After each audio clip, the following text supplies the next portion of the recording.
Hello, everybody. Welcome to RTL Sports Talk. This bright and early Sunday morning. Got Matthew Lyle with me. No Michael Buckhouse today. What's going on? Not much. Starting to roll in, enjoying the holiday season. Uh, Glad to be on. You, are you gonna do any Black Friday shopping coming up? Maybe a little for myself. Yeah, I think I want to get me a grill or something. I needed another grill, so think they on sale now. Ain't nobody doing no grilling in 40-degree weather. But we'll wait for that. Let's get ahead and let's go ahead and get started. We're gonna start it with the Texans and the Redskins, if I'm not mistaken. Morning, I believe the Redskins has won their last 3 out of 4. Texans is red hot. They did get Demaryius Thomas in their trade from Denver. What happens today? It got the Houston Texans as a 3-point favorite on the road. Who wins today? I keep potentially making a fool out of myself because I keep picking against the Redskins, but that's got to continue. I just don't have faith in the Redskins as a team that can get it done. They still struggle week after week with injuries. They're just compiling. They're relying on Adrian Peterson to get it done at running back, and he's looking great. But, I mean, just like everybody says with Tom Brady, basically Adrian Peterson is a 50-year-old running back. So, and I do think that Deshaun Watson is starting to get back into his rhythm. Demaryius Thomas does have to kind of get in a routine with the Texans, but you got one of the best receivers in the league and Hopkins there. That defense is starting to gel. I'm going Texans here. I'm going like once again, I think it's a weird number. I'm going 16-13. Texans get a win here. I'm going to go on the opposite side, and maybe this pick is a little bit more, heart over head. But the Redskins has been pretty good at home this year. So for the chances of them probably dropping this is probably greater now because they are actually playing a Houston team that's been gelling. Houston started out, if I'm not mistaken, they was 1-4, and now they're 0-3 or something like that, and now they're 6-3. But I'm going to take the Redskins. I think Alex Smith playing at home. I think in the comfort of being around the home crowd, getting that crowd psyched up. I know one guy that's going to be really excited to play the Texans today, and that's DJ Swearinger. He's been in the news this past week about how he felt Bill O'Brien treated him. When he got there, based on some reports, and he kind of messed up his time in a lot of other places because of the negative things he was saying about him. So I know Swearinger is going to be pumped up. He's been playing really good football. That defensive line, one of the best in all the NFL. I got the Redskins also in a very, very slim margin. I think this is going to be a really close game, somewhere like 20-16 or 20-17, somewhere in there. I can get that. I have a lot of trouble buying faith into the Alex Smith stock and seeing, because Alex Smith had a decent year last year, and you're like, okay, he's playing with some decent guys, and then Mahomes comes in and just takes it to another level. So you see what these guys he was playing with was doing, and he's not playing with weapons like that. So it gets increasingly tougher for me to buy in to the Redskins. So I mean, eventually I'll have to, but that is a soft division, and I just can't buy it yet. One of these days I may have to, but not yet. Yeah, I can definitely see that because I mean, me picking them really wasn't a lot of conviction. To be honest, really with you, I'm really not really sold on any of these teams as far as playoffs concerned. But I think this game at home, I think they know how important that NFC East race is. I think they get it done. Moving along, let's get to the Bengals and the Redskins. The Bengals and the Ravens. Division rivalry here. Both of these teams really need this game to stay alive in the playoffs. The Steelers got a hold of that division right now at 6-3-1. Cincinnati is only a game behind, a couple games behind, a game and a half behind. Who wins today? I wouldn't bet on Cincinnati in any situation, but I kind of have to on this one, mainly because I don't know what Baltimore's giving us at quarterback. Joe Flacco is weird to say, but Joe Flacco's out. Lamar Jackson, he didn't take many snaps. He's speculated to get majority of the snaps, but what's he going to be his first round? I'll never bet on RG3. So I think even though the Bengals are without AJ Green, I do have faith a little bit more in Andy Dalton and Joe Mixon. So give me the Bengals on this one. Yeah, I'm right there with you on that pick. The odds maker got Baltimore by 6.5. I just don't see that unless they're just giving them the points as far as at home. I don't see how Baltimore win this game. I probably wouldn't have picked them even with Joe Flacco starting, but you definitely tell me, well, you either got RG3 and Lamar Jackson. If anybody's watched this show, everybody know how I feels about Lamar Jackson. I'm not a fan at all. I don't know why the Ravens used a first round pick on this guy, but they did, and now they're probably gonna hate it. But he is gonna start today. That's what I did see, that he's poised to make his first start. To your points about he didn't practice much, they say he had something like a stomach flu or something like that all week. At one point, RG3 was the only quarterback that was actually practicing.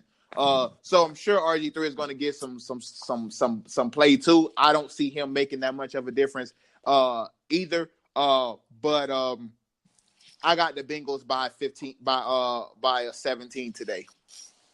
Okay, I don't think it'd be that much. I don't have that much faith in Cincinnati, but I could see it. I just like the chemistry between, Tyler Boyd has been playing really good all year, even with AJ Green in there. I'm looking for him to have a big day against some of those corners. Marlon Humphrey, I think he take advantage of matchups like that. I think the game is going to look a lot worse than what I call the score, but I just think that's what it's going to be, a 17-point win. Moving along, we got the Eagles and the Saints. Now, I think the Eagles know exactly how important this game is. The Saints has just been rolling. In the Superdome, who wins today?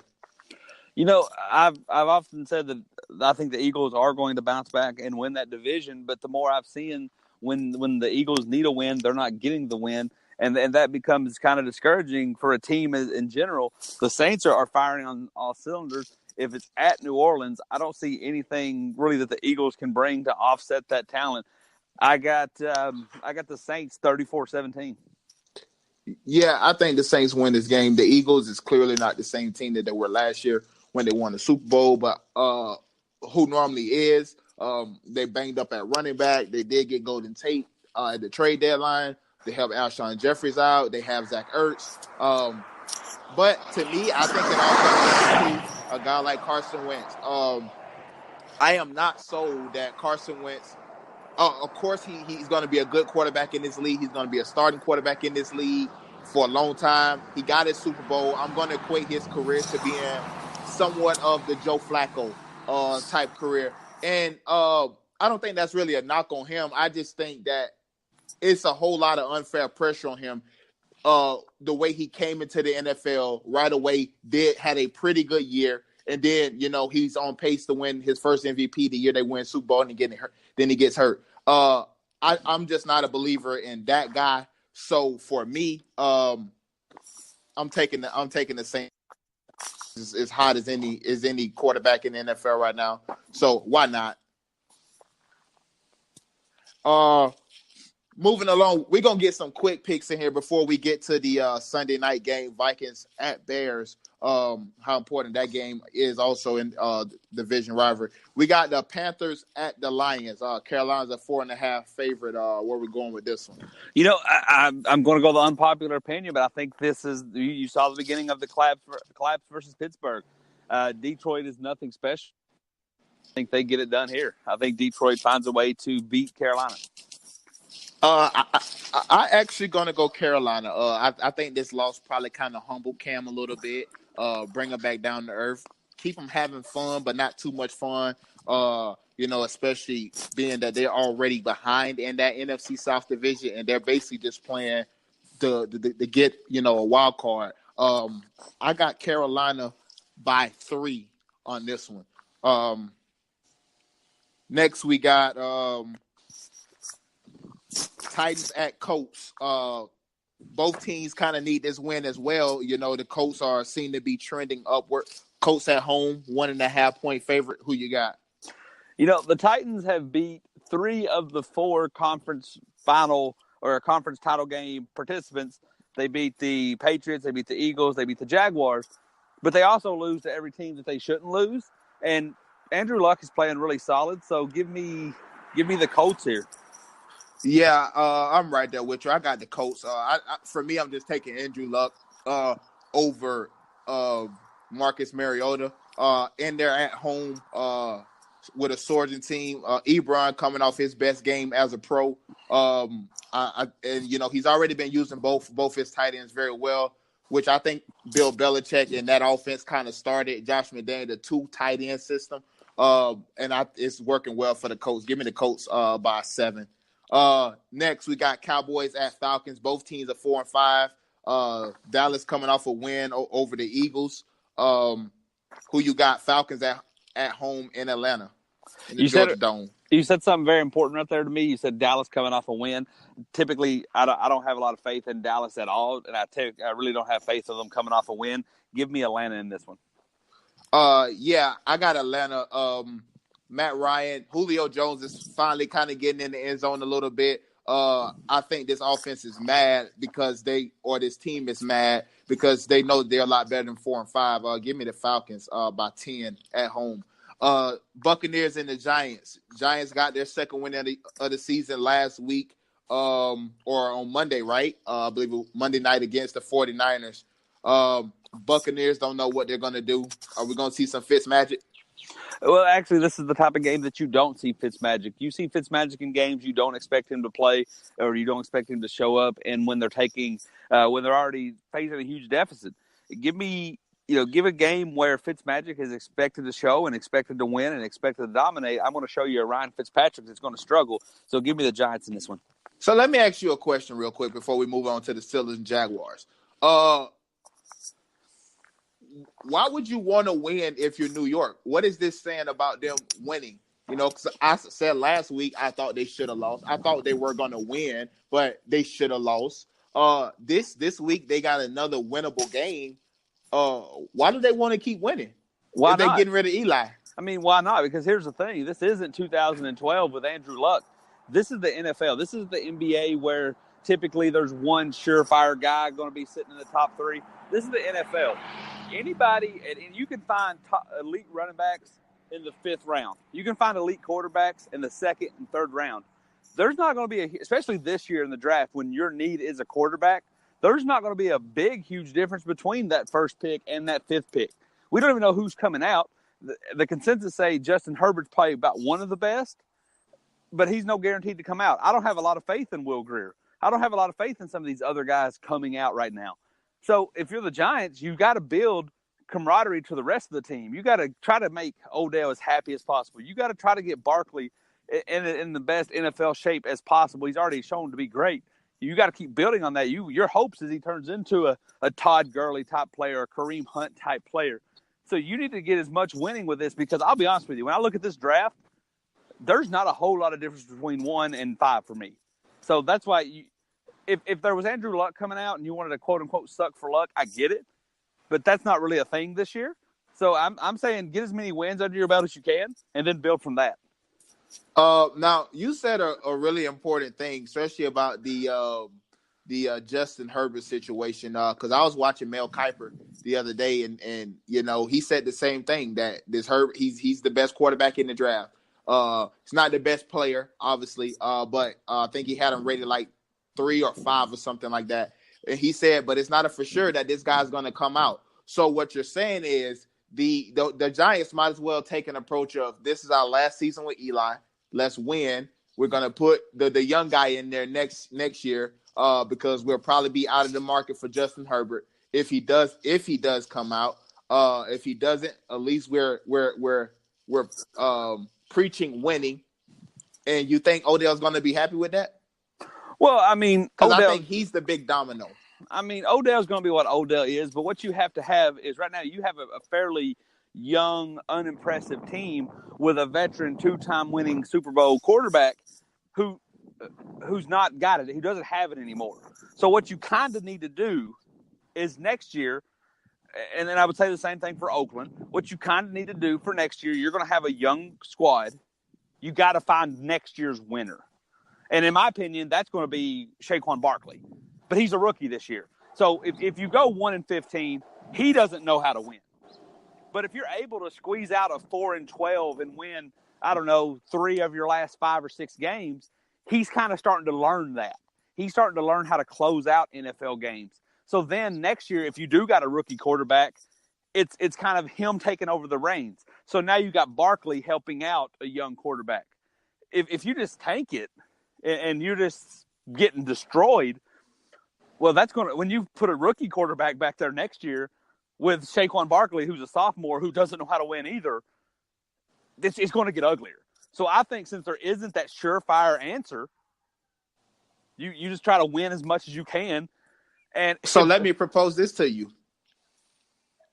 You pick the Washington Redskins, the Dallas Cowboys, and the Eagles, all 3 to lose this week. And you're picking the Giants to win this game, correct? Yeah. So now that would put the New York Giants 3 games behind the lead with, 7 games left? Yeah. I mean, now they could be right back in it. You know, they getting some of these and this is the reason why I picked the Giants to begin with to be the NFC East champion. Because I looked at their roster for all the reasons that you laid out. 2-time Super Bowl MVP quarterback. You got Odell Beckham, one of the, who I think is the best receiver in the league. Give or take, a lot of people, he's the top 3. You had Sterling Shepard. You had Ingram. And then you were adding Saquon, who I must admit I was wrong about. I said he wouldn't be good in the NFL.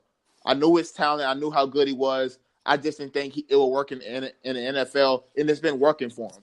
And I looked at their schedule and I said, well, since they were so bad last year, they're going to play all the worst teams from last year, and they're really a good football team, kind of like the Cowboys did that one year. When they went 12-4 the year prior, because Romo was hurt. So for me, I would be playing for Herbert if I'm the coach, kind of like how we talked about before. We preaching this to them, but to management, it's like, hey, we need to get this thing in gear. So for me, I would be playing for Herbert if I'm management. Well, go ahead. With that, I think, you brought up the point about can the Giants come back. To me, the Giants are the embodiment of Fitzpatrick, because the way Fitzmagic works is you get down by 20, he brings you to tie the game, and then when he has a chance to win it, he doesn't. So that's good. If anything happens, that's what they're going to do. They're going to win a game when everyone else loses a game. And then maybe they'll even roll out another win or two somewhere down the stretch. And you're going to be like, oh, my Lord, can they come back? And then it's going to be like, no, not a problem. So that's what I think. You brought the point, can they compete for the division? They're going to give you hope maybe. At best case scenario, they'll give you hope like they can, but they're not going to. All right, moving along to the Steelers at the Jaguars. Steelers has been rolling. Le'Veon Bell decided not to do it, which I think was a brilliant move on his behalf. You've been saying it all year, so I would give that to you. I've been on the opposite end saying he would play this year. You've been saying he wouldn't all year. Kudos to you. Steelers and Jaguars. So, last year I picked the Jags over the Steelers both times they played. I just thought they matched up. I think it's one of those things where no matter how good one team might be, there's always that kryptonite. Yep. It's that matchup. But I feel like Jacksonville has just given up. And I feel like the Steelers are playing for, when it comes to James Conner, and I like watching him. James Conner's just the all-around feel-good story. He beat cancer to continue to play in the NFL. He's playing great. Then, even on the field issues, that's an off-the-field thing.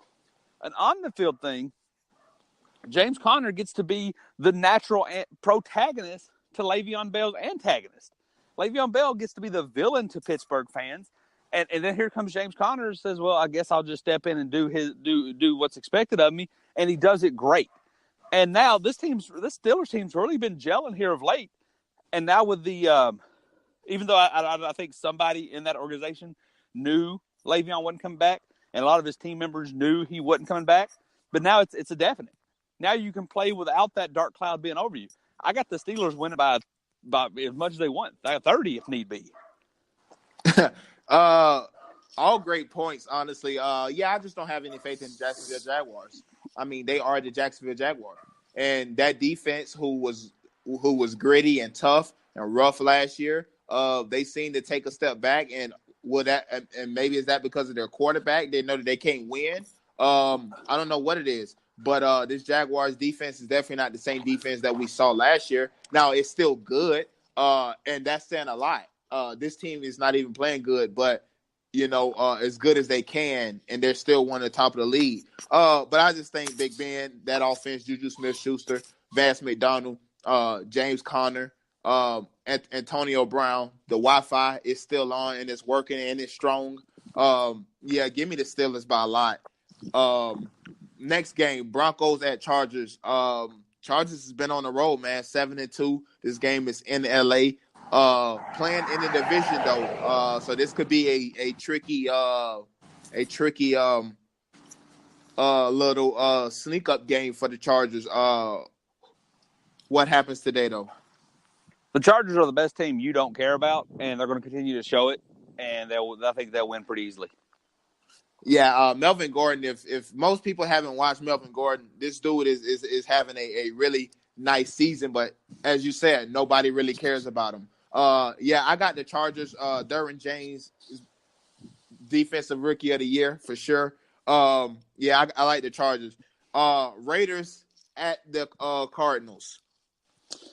Now this is the game that no one cares about for all, but I think this is going to be the Cardinals win. I think you have a young Cardinals team who does want to get better, much like we talked about the Giants. I don't think the Cardinals are trying to tank. I don't think they're trying to do anything. I think they're just trying to figure out what they have and then build from that. The Raiders, on the other hand, are trying to tank, but in the worst way possible, and not to get a pick. It just seems they just want a clean house. But it seems like a team.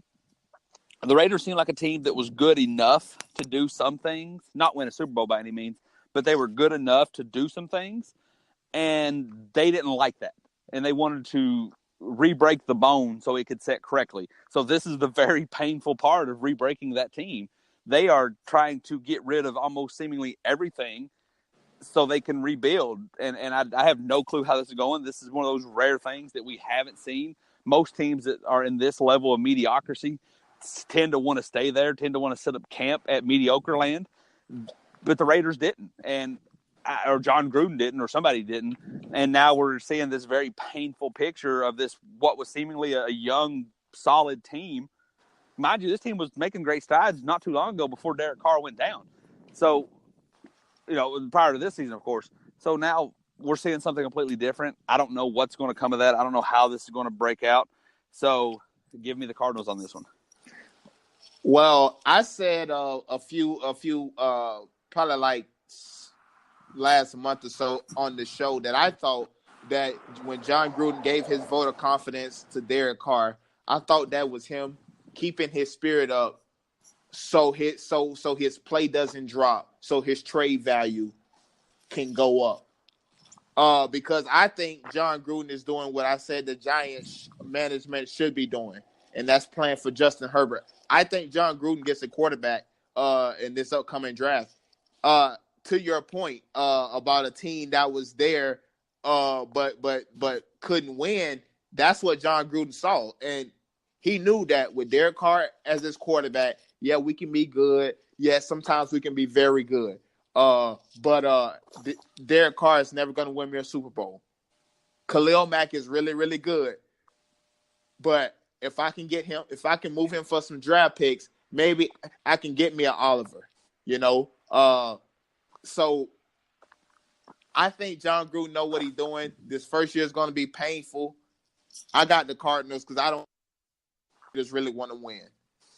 Well, John Gruden reminds me of somebody who has been watching football from their TV for a while. John Gruden looks like he's putting a lot of faith in what ifs. He's putting a lot of faith in, we hope Justin Herbert pans out. We hope Ed Oliver pans out. We hope everybody we pick over the next 2 years pans out. So he got rid of a solid 7 for a potential 10 or a potential 2. So it's going to be very interesting to see how this pans out for him. I think it's not going to be as bad as they think or as good as he hopes. So it's just very interesting to see. Just for me, I just think he got rid of players that can be duplicated again. I mean, if you think Khalil Mack is going to be, just because he was the first guy that was an All-Pro as a linebacker defensive end, doesn't mean he's going to be the last.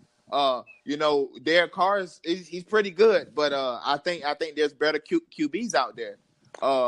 And Amari Cooper, he had all the hype coming out of Alabama. He showed out his first 2 years, and then he's been on the decline. I think you just go ahead and get the best out of that. I think this Oakland Raider team will be pretty good by the time they get to Vegas. See, I'm going to go on that, and maybe we can dive on this different on a separate podcast and really unearth every position. But I think this is going to blow up in their face. I'll be completely honest with you, speaking from my heart, because so I think Khalil Mack is going to be really, really, really good, and I don't think he's going to be able to replace that because I don't think that. We don't disagree. I don't disagree on that. I don't think there's that level of pass rusher every year. The quarterback one, I'm not going to. I agree with you on Carr. He's got upside, but he's got equally amount of downside.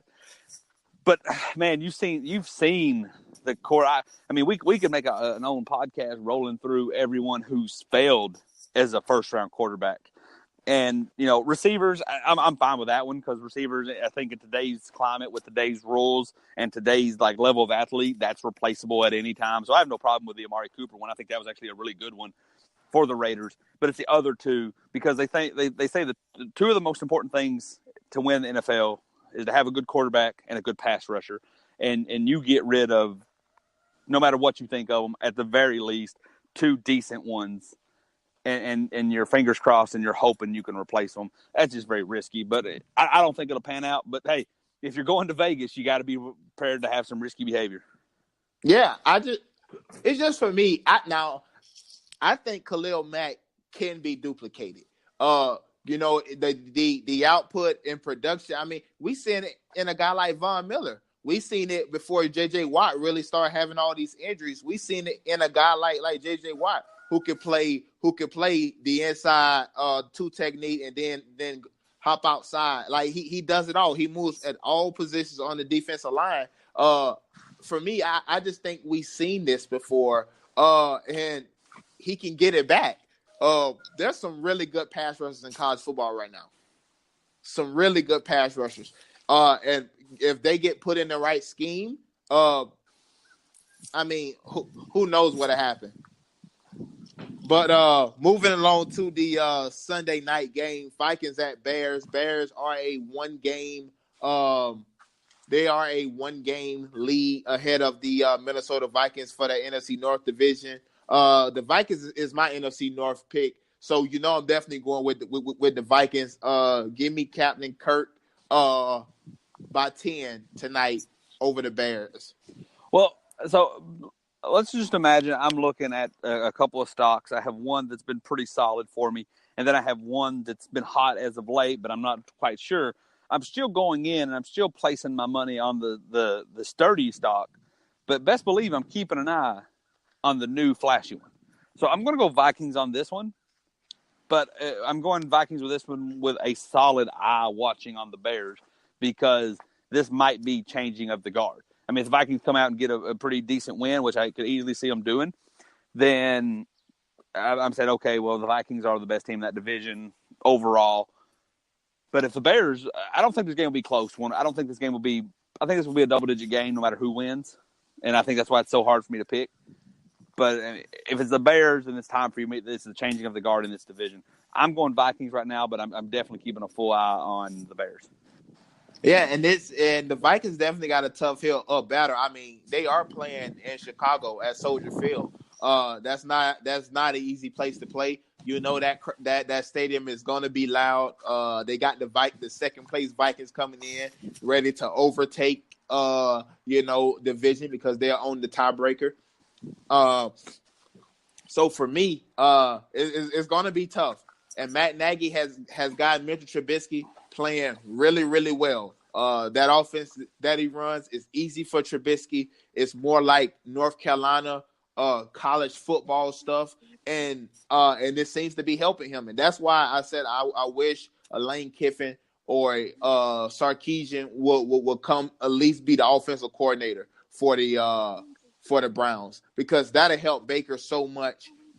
These guys are loving playing in this college system. Patrick Mahomes, what Andy Reid is doing down there, it's so easy for them to just spread stuff out, and I just throw to the best receiver. So the Bears, this is not going to be an easy game tonight.